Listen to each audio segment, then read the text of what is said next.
Okay, so let's go for the equation of the line passing through these 2 points here.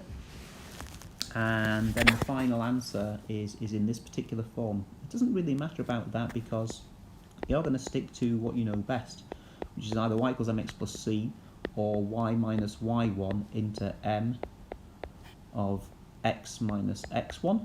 Those two there, you're going to use one of those. So let's have a look. The equation of the line passing through these 2 points. So first of all, we need to work out the gradient. And the gradient is given with this formula. You just have to choose which point you call point 1 and point 2, okay? I'm going to call this point 2, so this is y2 here. Just zoom in a little bit there. Let me just get my eraser out there.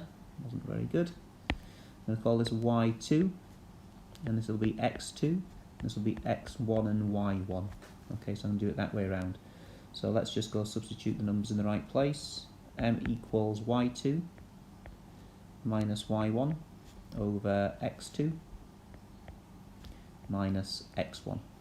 So this will lead me to 13 over negative 11, but I'm just going to call it negative 13 over 11, negative 13 elevenths, okay? And now I'm just going to go into y equals m x plus c. And so I just need to substitute an xy pair of values that this line satisfies, that this line actually goes through.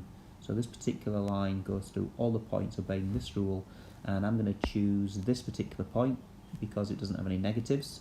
And so for this particular point we've got x equals to 3, y equals 12.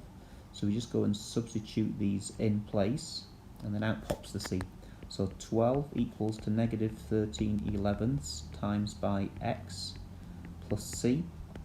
12 equals negative 39 elevenths plus c.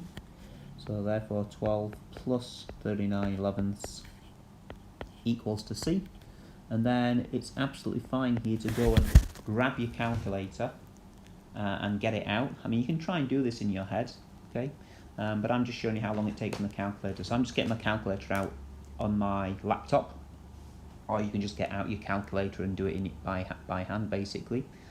And the final answer, we're going to have it as an improper fraction, would be easier. Okay, so I'm just opening it now,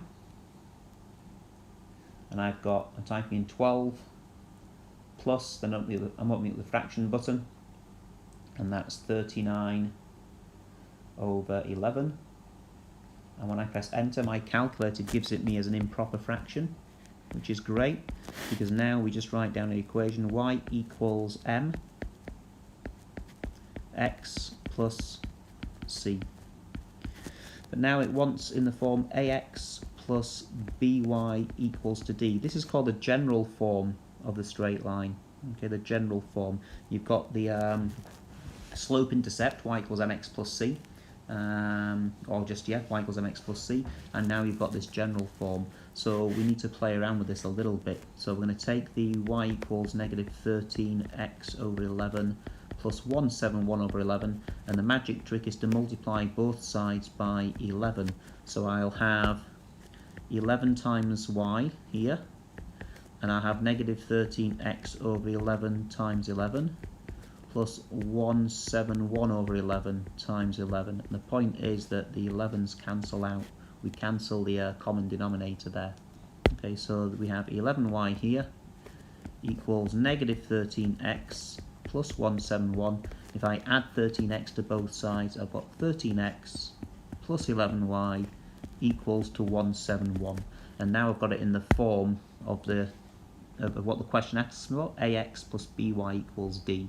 And when we see the general form, the a and the b and the d are all integers.